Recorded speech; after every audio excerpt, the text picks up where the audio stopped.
Magandang araw po sa lahat. Nandito po tayo ngayon sa Japan Memorial Shrine sa Davao. Ito ay para sa aming group project, isang tour sa isang historical place. So, enjoy po.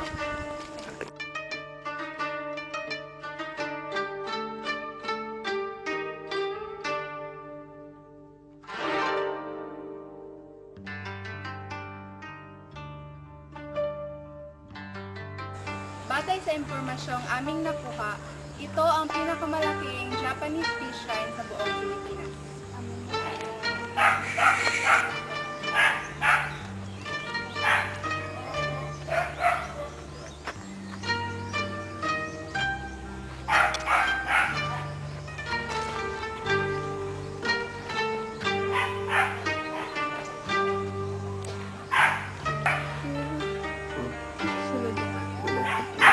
Batong granite na ito na may nakaukit na The Eternal Peace ay galing pa sa bansang Japan at dinala dito sa Suri-suri ako sa likod.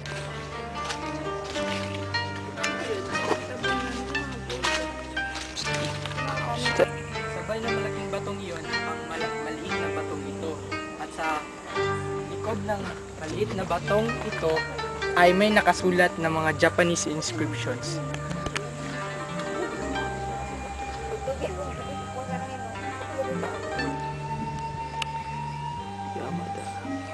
Ito hindi anak-anak. Ako lahat sila nga tao. Lahat sila para mumulit siya. Lahat sila nga da. Mga hapon o parang. Chan. Para ito no, reverend kay Moral Religion. Iniaalay ang memorial shrine na ito para sa mga kaluluwang nasawi ng ikalawang pandaigdigang digmaan.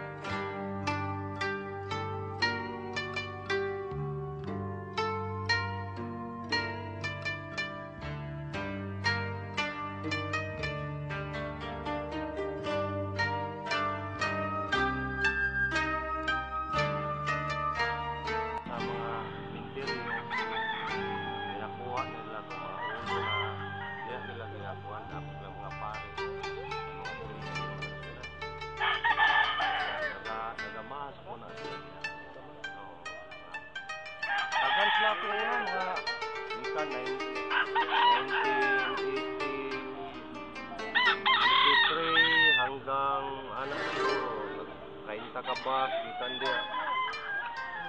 Kaya kung papa po kami member po ni sa kuan sa Nikijingkang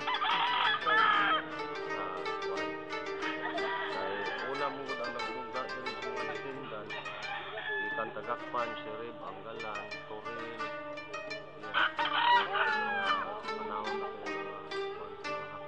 Pero nasulod gid sa tanan. Sulod diri sila diri gid lang sentro nga nagamas mo bitaw na ilang ituran o monumento dia. Pero ang uban ng mga bato dia ginapangkawat lagi pagtugay mga bulawan. Pati itong mga milyonaryo, mga satso na sa Japan, nag-donate sila dia. Every 1 month siguro, nagasuportar sila dia. Kuan ka na marag maintenance. Maintenance. Tanan sila tanan, ikan sa Nagoya, Osaka, Fukuoka, Nagoya, kay tanan lugar ato karon bago ra mo kaabot po. Ano ka uli ato kuan, Raro, Bintin.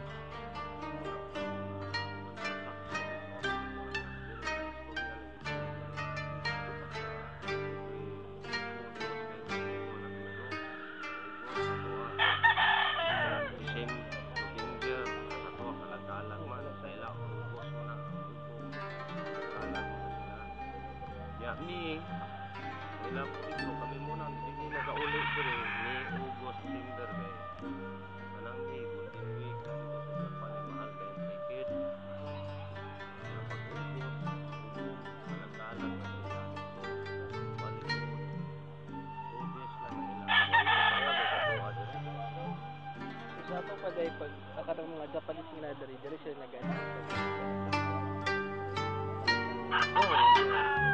Basta mo babas nag-ugos ko sa ugos 4 siguro nagama sila kasi sila lang mo na sila Kuya, pwede nakatawa ka na ba sa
pagkabalo mo guys, expected ko nga, ano na siya, public property, siya na lang ko pag-anak. Kuya, kataod mo sa Japanese Memorial Shrine na siya. Ano man, ano dahil kuya, ako ba yung tag-iyan na lupa? Sorry dahil, private ko. As in, ano siya? Oo, tag-iyan daw dito, tag-iyan sa lupa. Siguro tagiya sa mga kasagingan niyo kalubiyan. Oo. Ano, iwan niya siya tag-iyan, sorry kayo ha? Mo din ingon siya nga. Nasa daw, standing daw sa kay. Dapat nakita nato na. Naday, na-date. Pero wala may nakalak na dito. Lagi, open man siya. Open yung security guard. Pero sa buwan, ilubin na natin. Dato dito sa manong siyang tagiya sa cementerio. So, saan niya napansin sa shrine? Wala lang, plain bato lang dito, no? Nakaingan din ko nga dagang mga untod dili mga grace, mga lapida. Oo, abi na po na ako yung temple. Bato lang siya. Apoy nagabantay. Nag-expect mo nga pong issues na lugar. Daghang dili lang. As in, makalinggi kayo siya. Pero, Nilang ang murag lapida. Lapila ba na? in fairness lang po sila. O, sa mga naton-naton. Atong natunan kay. Pwede ka kasi pasok ka. Makabalot akong private or public property. Oh, let's Report ang Manaloy. Tama! Ado ba? Luya natin. Ay, sorry ha. Pero ang pinaka-importante, itayo siya nga shrine para sa friendship sa Japanese at sa mga Filipino. Ano ko na Japanese fish fries. Sa Pilipinas. Ano din siya? Pati ka ng bato dahil, di ba, kay... Pinakadako na ba ito? Hindi ko na. Hindi ka siya sa Japan, Jod. So, gawat kayo sa Imported. DHL. Ayun, nag-snail mail. Ang saraya. Mahal siguro no, tig-kilo ba yan na?